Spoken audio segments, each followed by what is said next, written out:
Pada kesempatan yang berbahagia ini, di Selasa malam ini kita akan membahas salah seorang sahabat Rasulullah SAW yang beliau ini luar biasa. Beliau adalah seorang yang mendapatkan sebutan sebagai ksatria, betul-betul ksatria di sukunya.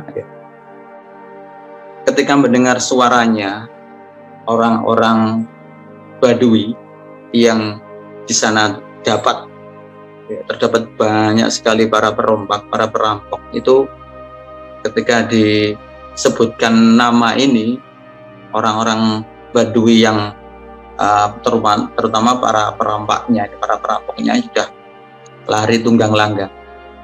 Namun demikian, walaupun lari tunggang langgang dan mesti sangat ketakutan dengan beliau ksatria ini, tidak luput dari kejarannya dan tidak lolos, dan pasti akan tertangkap dan pasti akan menjadi mayat. Beliau ini adalah orang yang berasal dari Bani Tamim. Beliau ini adalah Al-Qa'qa' bin Amir At-Tamimi. Al-Qa'qa' bin Amir At-Tamimi ini memang dikenal di kalangan kaumnya adalah seorang ksatria yang hebat. Sebelum masuk Islam itu sudah mendapatkan julukan sebagai ksatria yang hebat dan ahli perang, ahli strategi perang, juga ahli berbagai macam properti perang, baik menunggang kuda dan sebagainya. Pada saat itu keahliannya dalam memainkan pedang, kemudian seni berperang, serta keahliannya berkuda, tak ada yang menandinginya. Tidak diragukan lagi kemampuan beliau ini. Inilah keahlian yang menjadi kebanggaan setiap pria di Jazirah Arab pada saat itu. Keahliannya memang luar biasa, mengantarkan padanya untuk menempati posisi yang begitu terhormat di kalangan kaumnya, di suku-suku lain di Jazirah Arab pada saat itu. Jadi memang orang-orang pada saat itu memang betul-betul yang jawara, yang ksatria, yang pendekar, ya. Itu memang mempunyai pengaruh, mempunyai posisi yang luar biasa di kalangan kaumnya di masa itu. Nah, itulah juga di awal-awal ketika Islam didakwakan oleh Rasulullah SAW di Jazirah Arab. Beliau ini Al-Qa'qa' bin Amir At-Tamimi ini baru masuk Islam sebenarnya pada tahun ke-9 Hijriah. Pada tahun itu yang di saat suasana tenang, ya.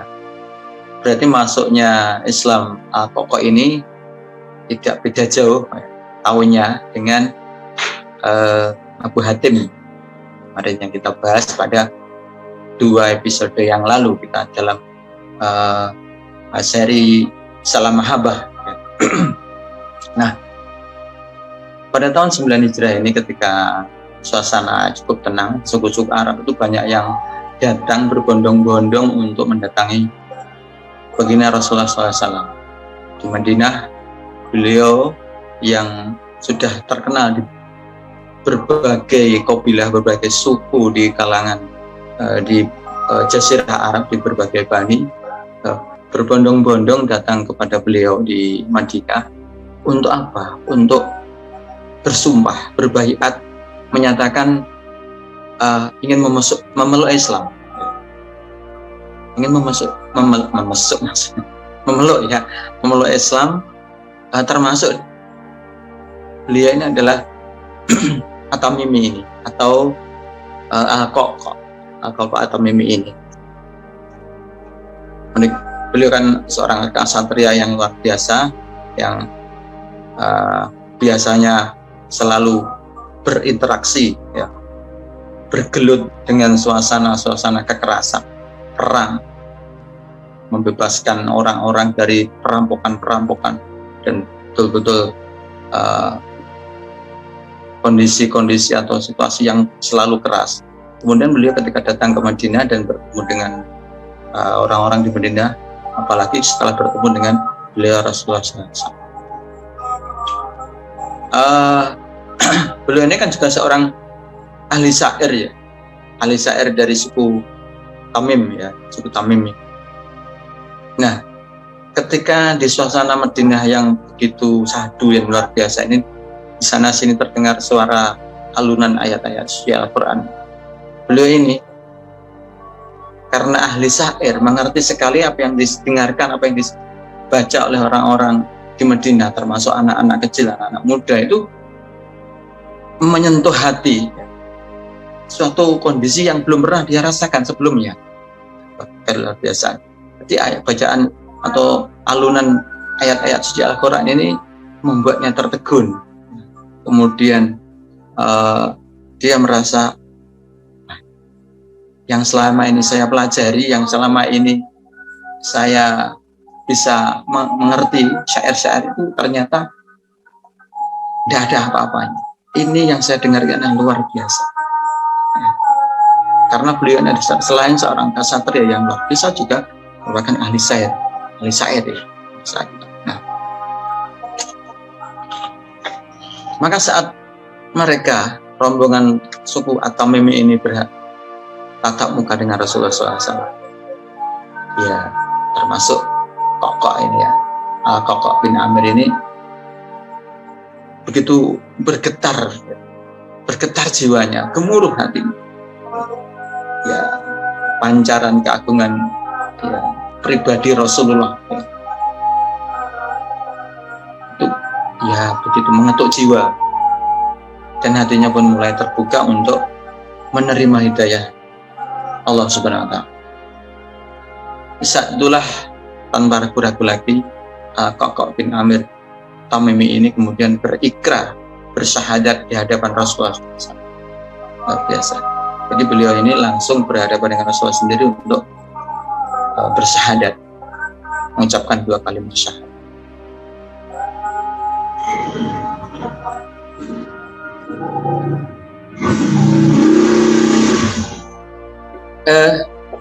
Sekembalinya dari Madinah, Kokok ini bersama keluarganya, kemudian tentunya dengan ibunya, dengan keluarganya yang lain masuk Islam semua. Namun sayang, Abu Kokok ya, Kokok Amr ya, Kokok ya, Kokok bin Amir At-Tamimi ini tidak bisa mengikuti atau tidak sempat mengikuti haji wada, haji perpisahan bersama-sama dengan Rasulullah SAW, karena beliau di At-Tamimi ya, di Tamim, di suku Tamim ini sedang merawat ibunya yang sedang menderita sakit. Namun demikian ketika beliau masih berada di Madinah, itu tidak sedikit pun tertinggal atau meninggalkan majelis-majelis Rasulullah, karena ia merasa aku terlambat, aku sudah terlambat, aku katakanlah telat ya untuk bergabung dengan Islam ini yang begitu agung. Kemudian dia tidak henti-hentinya sibuk untuk mengkaji ilmu-ilmu tentang Islam dan selalu mengikuti majelisnya Rasulullah dan selalu berada di sekitar Rasulullah. Namun demikian cuma tidak berapa lama beliau ini Kokok bin Amir ini pulang karena merawat ibunya yang sedang sakit dan ingin kembali sebenarnya, tapi karena sakit memelihara ibunya dan beliau tidak bisa ikut bersama Rasulullah untuk melaksanakan haji wada. Nah, seorang yang memang ksatria di suku Tamim, maka Kokok bin Amir ini mendapat tugas yang luar biasa keren ya. Beliau ini adalah melatih seni militer, seni perang kaum muslimin di kawasan Jazirah Arab, terutama di kota Madinah. Dan inilah pasukan yang dipersiapkan oleh Rasulullah SAW di akhir hidupnya, di akhir hayatnya, di masa-masa akhir hayat. Dia menyiapkan pasukan yang luar biasa dengan seni militer yang indah ya, walaupun luar biasa, tapi ada seninya dalam suatu peperangan ya, militer ya. Itu kan juga ada seninya. Katakanlah kalau kita saksikan sekarang ini baratnya ada pilih pasukan itu barisnya itu kan juga indah dilihat, itu kan juga bisa menggentarkan lawan juga. Itu juga kokoh ini jadi mendapatkan posisi yang luar biasa yang disebutkan Rasulullah untuk melatih militer kaum muslimin pada saat itu. Yang bagaimana teknis menunggang kuda dengan berpemanah dengan sebagainya, diajari semua tentang ilmu peperangan. Karena memang Al-Qaqa ini mempunyai kelebihan di bidang itu. Ya karena Rasulullah meninggalkan Al-Qaqa sudah pada masa haji wada dan Bapak tidak ikut, dia merasa sangat kehilangan betul beliau ini ya Bapak. Akan tetapi kemudian pada masa tanggung jawab pemerintah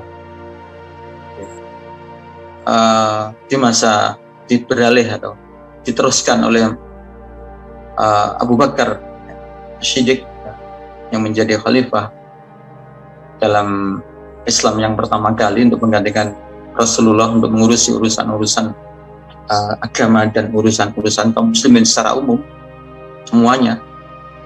Nih, Qaqa bin Amir ini justru tampil cemerlang sebagai seorang ahli militer di medan jihad, di berbagai medan jihad, sebagai suasana pertempuran. Hingga akhirnya Qaqa bin Amir ini menjadi satu-satunya orang yang dikirim oleh Khalifah Abu Bakar ya, sebagai bala bantuan kepada Khalid bin Walid pada saat itu ketika menghadapi kesulitan. Karena sebagian besar pasukan memilih untuk beristirahat daripada berperang melawan Persia. Disinilah ketangkasan Qaqa bin Amir atau Mimi ini benar-benar luar biasa, seperti yang dikatakan atau sebenarnya yang dijelaskan oleh Khalifah Abu Bakar bahwa seorang Qaqa ini adalah berbanding dengan 1000 pasukan, karena betul-betul diakui atau kehebatannya Qaqa bin Amir At-Tamimi ini betul-betul luar biasa. Jadi beliau ini adalah lebih atau berbanding dengan 1000 pasukan. Keren kan, 1000 pasukan itu bukan sedikit, banyak sekali, dan bisa kita pikirkan, bisa kita bayangkan bahwa pertempuran yang dilakukan pada saat itu bukan pertempuran sekarang. Mungkin hanya bisa jadi dengan berbagai peralatan canggih, hanya mengandalkan radar dan sinyal, dan bisa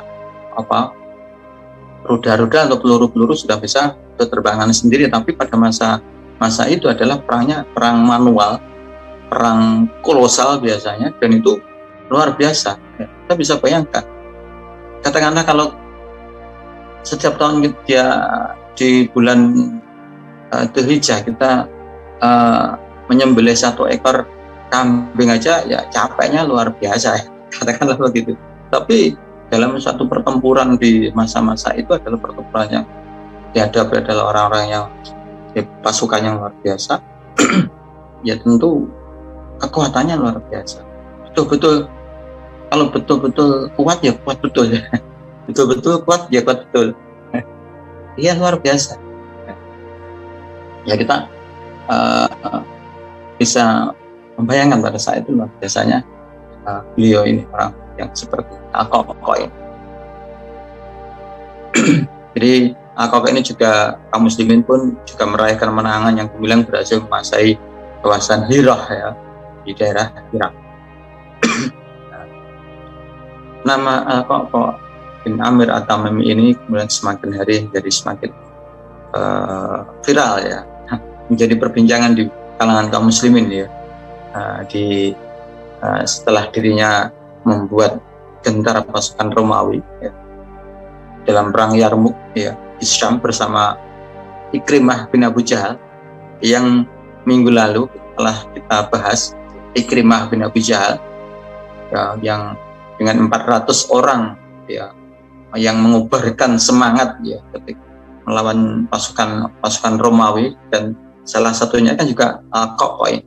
Walaupun pada akhirnya kan Ikrimah bin Abu Jahal kan syahid di saat itu di medan Yarmuk itu ya.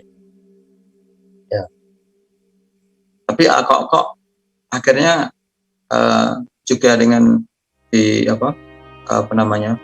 Khalid bin Walid yang juga pada saat itu menjadi komandan perangnya, bisa menyemangati, membawa bersama dengan Ikrimah dan 3 orang lain ya, yang juga mati bersama Ikrimah itu Al-Qa'qa' juga semakin luar biasa, semakin terkenal ya di kalangan kaum muslimin tentang keberadaannya atau tentang posisinya, kemenangan di mana-mana, dan Al-Qa'qa' ini juga mendapatkan predikat yang luar biasa. Yang kemenangan dalam sejarah tercatat itu adalah sebagai kemenangan yang merupakan tonggak dan tentu gerbang untuk membuka kemenangan-kemenangan di berbagai medan jihad untuk futuhat di daerah-daerah yang lain. Jadi kemenangan di medan Yarmuk ini ya, kalahan pasukan Romawi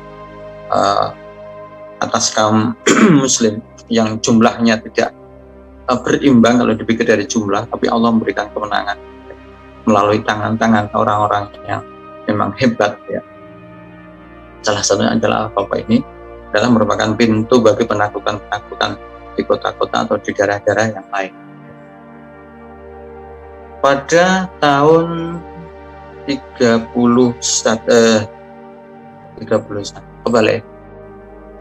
ya, pada tahun 13 Hijriah itu suasana yang mengharukan juga menyelimuti karena Abu Bakar As-Siddiq meninggal dunia pada tahun 13 Hijriah.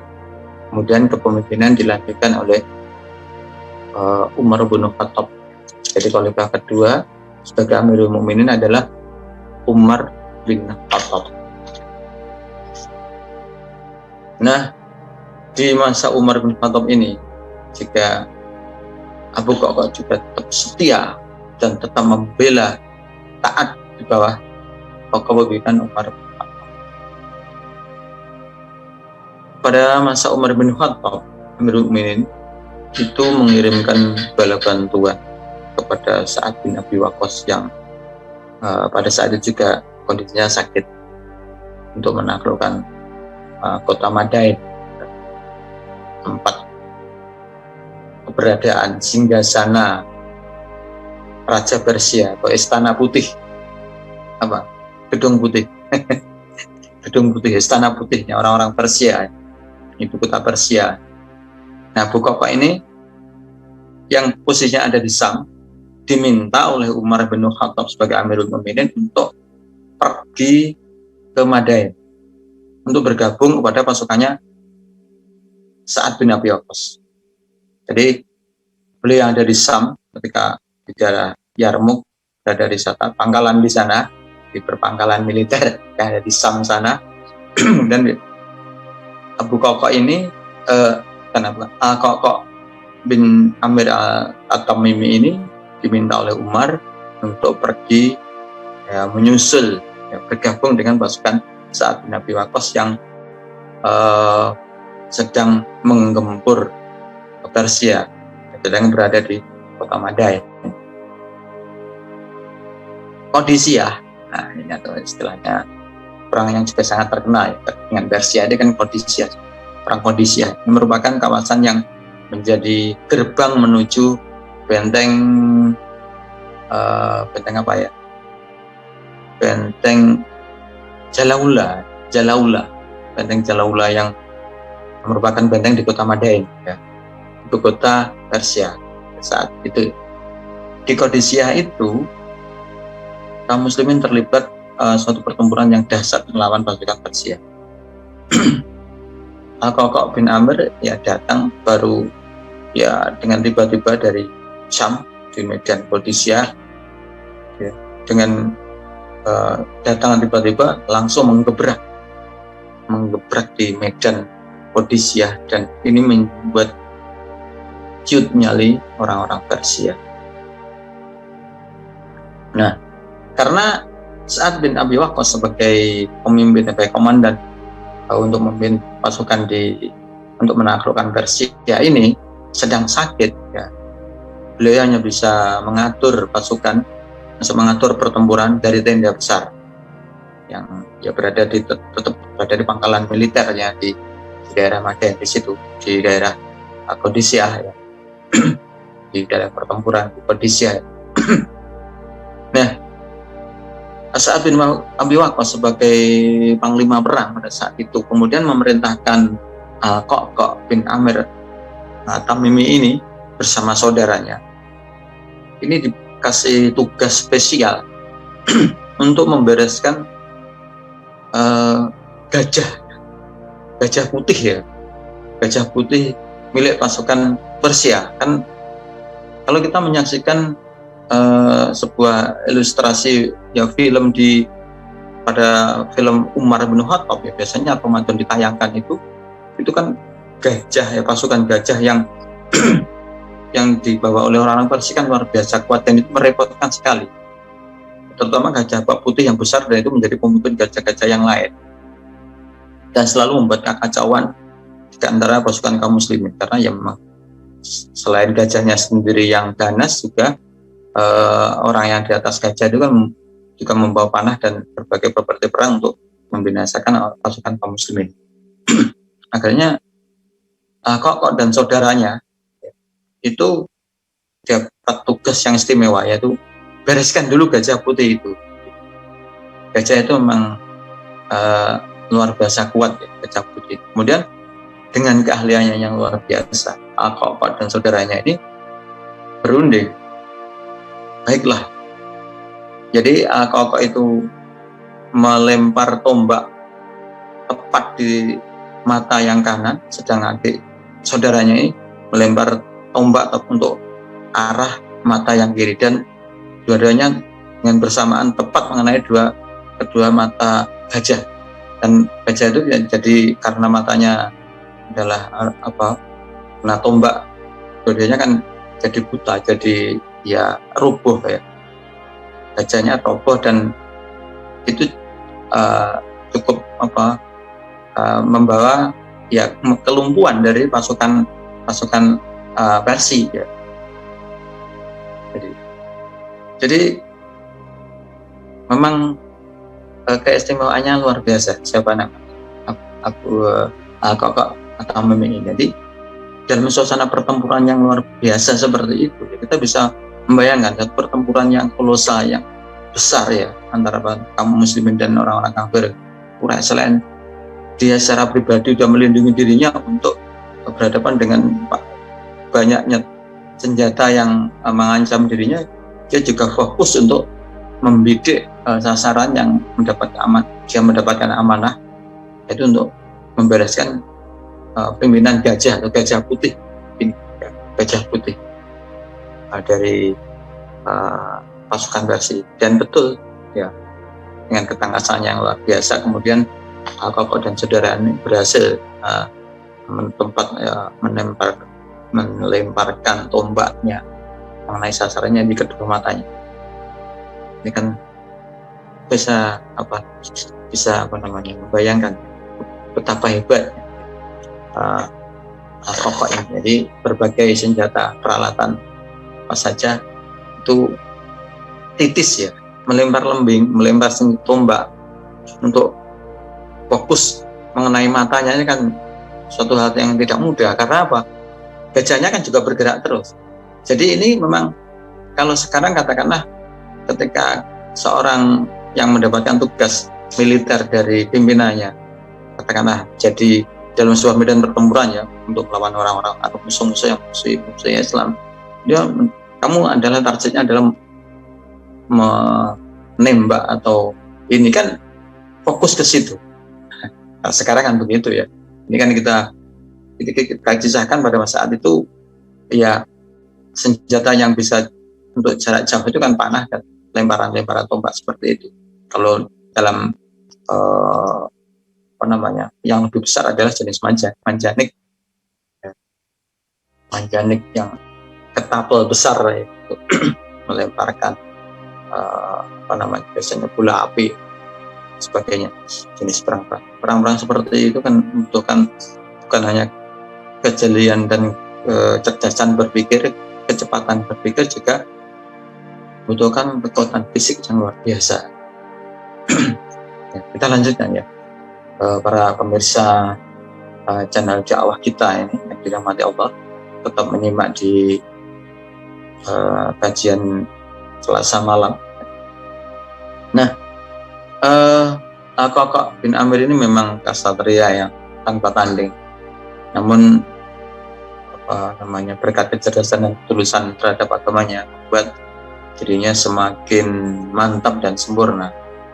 Itulah mengapa khalifah selanjutnya Utsman bin Affan setelah Umar atau meninggalnya Umar itu ya karena ajal, tapi hal yang mengiringi meninggalnya Umar itu disebabkan karena sebelumnya waktu sholat subuh berjamaah, beliau Umar bin Khattab ini ditikam oleh seorang Yahudi dan kemudian dalam 3 hari itu kan beliau meninggal.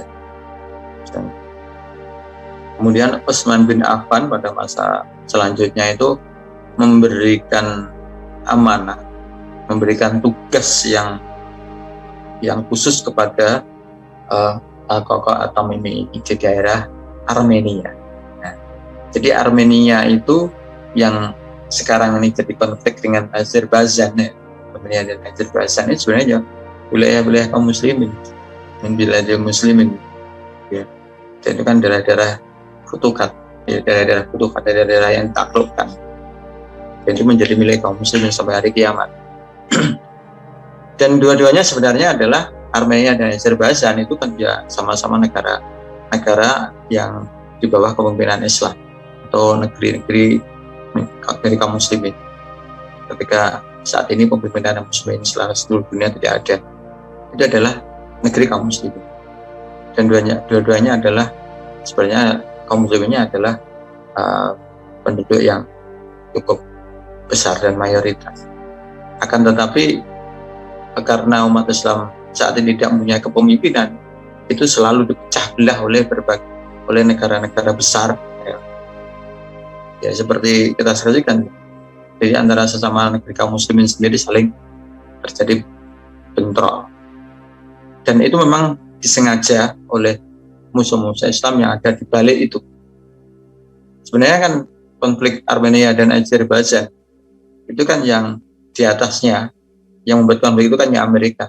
Nah, kalau kita pandang sekarang, padahal dua-duanya adalah negeri kaum muslim. Terbukti ya pada masa Utsman bin Affan, Al-Qaqa bin Amir ini juga mendapatkan amanah menjadi gubernur di sana, gubernur Armenia. Berarti kan adalah wilayah kaum muslimin, Azerbaijan ya. Karena kaum muslimin tidak mempunyai kepemimpinan, saat ini tidak punya pemimpin, tidak punya imam yang bisa melindungi segenap kaum muslimin di seluruh dunia ya. Dan akibat dari penjajahan yang telah lalu, kemudian dihembuskan sikap-sikap yang asobia ya, akhirnya ya terpecah belah. Sekarang ini lebih dari 55 negeri yang itu dibuat sulit untuk bersatu, dibuat sulit. Kalau mau bersatu, satunya di fitnah supaya bertempur dengan satunya. Ini kan sudah terjadi pada masa Rasulullah itu ketika Aus dan Khazraj juga bersatu, kemudian juga dihembuskan fitnah oleh orang-orang Yahudi. Kemudian turut ayat Al-Imran, surat Al-Imran ayat yang 103 itu. Ini kan sebelumnya kan orang Aus dan Khazraj juga mau bertempur lagi ketika dibangkitkan semangat berperang pada masa dulu. Kemudian turun ayat itu dan mereka saling nangis, saling berpelukan. Nah, padahal masa itu masa Rasulullah SAW. Kembali ke Al-Qa'qa' bin Amir At-Tamimi ini ya. Nah, Khalifah Utsman bin Affan kemudian memberikan amanah kepada Al-Qa'qa' bin Amir untuk menjadi gubernur di daerah Armenia sebagai pemimpin yang menjadi modal utamanya karena kecerdasannya menjadi pemimpin yang adil menghadapi berbagai masalah yang ada di masyarakatnya. Sejak wafatnya Abu Bakar, kemudian Umar, kemudian Utsman, ya, Abu Qa'qa', ada lagi kan mana? Al-Qa'qa' bin Amir At-Tamimi ini juga tetap setia mengabdi kepada khalifah yang dibaiat kaum muslim. Berikutnya adalah kepada Ali bin Abi Thalib. Beliau tetap setia dan berbaiat kepada Ali bin Abi Thalib sebagai khalifah dan mendampingi beliau sebagai pemimpin kaum muslimin, sebagai imam kaum muslimin sampai apapun yang telah diputuskan atau telah ditabani atau telah diadopsi atau telah ditentukan oleh khalifah yang dibaiat kaum muslimin, Qa'qa' bin Amir At-Tamimi ini selalu sami'na wa ata'na. Qa'qa' bin Amir At-Tamimi ini seorang yang sangat rajin ya, untuk mengasah kemampuan dirinya sehingga dia menjadi orang yang hebat dan luar biasa di lapangan, di berbagai medan pertempuran maupun di lapangan dalam menghadapi berbagai persoalan di masyarakat. Ya mungkin Qa'qa' bin Amir tidak dikenal sebagai ahli ilmu atau ahli Al-Quran, tetapi Qa'qa' bin Amir benar-benar hadir sebagai seorang yang mempunyai keistimewaan di mana orang lain tidak mempunyai di bidang keistimewaan itu. Nah, ini juga sebenarnya harus kita miliki ya. Karena kita tak mungkin menguasai banyak hal, apalagi kita jadi orang-orang yang katakanlah ulama atau yang luar biasa seperti orang-orang yang apalagi mujtahid. Tapi ya, pelajaran yang didapat dari Al-Qa'qa' ini bahwa walaupun beliau tidak dikenal di kalangan atau tidak terkenal di kalangan ahli ilmu Al-Quran, tapi beliau ini adalah ahli di bidang kemiliteran dan mendapatkan sebutan sebagai kasatria. Demikian juga kita apalagi anak-anak yang sekarang bisa dikatakan milenial. Kalau orang seperti saya ini kan milenial ya, milenial atau orang-orang yang yang kolot, yang kuno. Nah, orang-orang milenial sekarang ini kan harus mempunyai keahlian-keahlian yang spesial. Terlebih memang kalau mereka ahli atau juga mumpuni di bidang-bidang yang secara din, secara syarak memang diperintahkan. Dia juga menguasai ilmu fikih, ilmu tentang syariat Islam dan sebagainya. Terlebih dia mempunyai keistimewaan di bidang teknologi yang sekarang memang dibutuhkan. Kalau Al-Qa'qa' pada saat itu merupakan orang yang ahli seni berperang dalam pada masa itu juga ketika sekarang ini juga medan pertempurannya adalah medan pertempuran yang sifatnya maya, walaupun juga medan pertempuran secara nyata juga ada. tapi semuanya juga sangat dipengaruhi oleh pertempuran di dunia maya ini. Sebagaimana yang sekarang Al-Fakir inilah sampaikan ya, ini kan juga di forum yang sifatnya di online ya, streaming. Ini kan bukan berhadapan langsung dengan orang. Nah, ini juga bisa dijadikan sebagai sebuah wasilah, sebagai sebuah sarana untuk aktivitas-aktivitas dalam rangka untuk mensyiarkan agama Allah, agama Islam. Karena itu yang diperintahkan. Kita selalu mendakwahkan Islam ini dari berbagai aspek. Tentunya kalau orang-orang sekarang ya, selain secara fiqh dia juga harus pakai, belajar juga. Sekarang mudah sekali didapatkan sarana-sarana keilmuan, akan tetapi juga harus diilmoni ya, diilmui juga harus beserta gurunya, ada gurunya. Kalau tidak ya justru bisa kacau nanti pemikiran. Nah, kembali lagi kepada kisah yang kita sampaikan tadi, kisah Al-Qaqa At-Tamimi.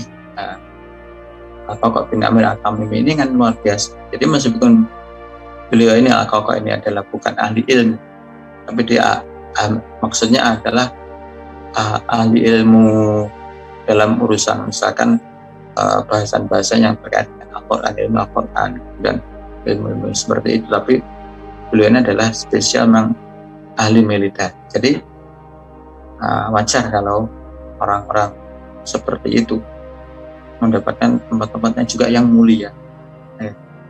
Jadi hal itu juga harus kita miliki, karena kita mungkin tak menguasai banyak hal, tapi kita harus menguasailah satu hal paling tidak, itu yang kelak akan bisa kita jadikan sebagai hujah ya, di hadapan Allah ya. Saya mempunyai ahli, saya betul-betul mahir di bidang katakanlah teknologi ini, maka itu kita jadikan sebagai sarana kita untuk mendekatkan kepada Allah, sarana untuk membesarkan dan mensiarkan agama Allah. Kita ahli misalkan teknologi di bidang teknologi IT ya, kita di situ kita tingkatkan, tapi jangan lupa tetap takarub ilalahnya ditingkatkan juga. Nah, jadi ada hujah di hadapan Allah. Nah, berakhirnya masa kekhalifahan Ali bin Abi Thalib. Jadi kan ketika masa Abu Bakar, Umar, Utsman, dan Ali bin Abi Thalib, Al-Qaqa ini selalu setia untuk mendampingi khalifah yang dipihak kaum muslimin. Kemudian pada masa kekhalifahan Hasan bin Ali, dan beralihlah kekhalifahan itu pada Muawiyah bin Abi Sufyan. Al-Qaqa ini kemudian memutuskan untuk mengundurkan diri dari dunia perpolitikan di masa itu. Beliau ini akhirnya pindah ke Mesir 40 Hijriah. Beliau pindah ke Mesir untuk menekuni bertakarub ilallah ya. Pindah ke Mesir dan berakhir di sana. Beliau lah ini adalah potret seorang muslim yang sejati, yang mengedepankan keberanian, kejujuran, dan diridhoi oleh Allah Subhanahu wa taala. Jadi Al-Qaqa ini luar biasa. Ini harus kita ambil ibrahnya, pelajarannya, hikmahnya, bahwa ketika Qaqa ini merasa, aku kok terlambat mendapatkan kebenaran Islam ini, dia berusaha dengan susah payah untuk mengejarnya, dan dengan berbekal dari kelebihannya di bidang kesatriaan atau kemiliteran atau kependekaran ya, atau kanuragan misalkan kita katakan begitu, itu yang beliau bisa sumbangkan, beliau bisa persembahkan untuk kemuliaan Islam. Inilah yang patut kita terus kita teladani ya, sikap-sikap atau sikap teladan kemuliaan oleh para sahabat Rasulullah SAW. Baiklah para pemirsa channel dakwah kita di kajian Salam Mahabbah Selasa malam membahas satu sahabat ini. Kajian kita tentang sahabat Rasul pada saat ini kita kaji adalah Al-Qaqa bin Amir At-Tamimi. Kita cukupkan sampai di sini. Semoga kajian ini mendapatkan berkah dari Allah, mendapatkan ridho dari Allah, dan meningkatkan pemahaman kita terhadap Islam. Terutama kita jangan bosan-bosan untuk mengkaji ya, mengkaji kisah-kisah sahabat Rasul, karena memang para sahabat inilah yang juga ijma sahabat kita jadikan sebagai sumber hukumnya. Kita ikuti ijma sahabat itu, yang kita jadikan juga sebagai landasan. Maka para sahabat ini, masuk sunnah sahabat ini juga harus diikuti, karena itu adalah juga perintah dari Rasulullah SAW. Baik, pada kesempatan ini kita cukupkan sampai di sini. Mudah-mudahan apa yang saya sampaikan bermanfaat, dan kalau ada kesalahan saya mohon maaf. Akhiri forum ini dengan doa akhir majelis. Subhanakallahumma wa bihamdika asyhadu an la ilaha illa anta astaghfiruka wa atubu ilaik. Assalamualaikum warahmatullahi wabarakatuh.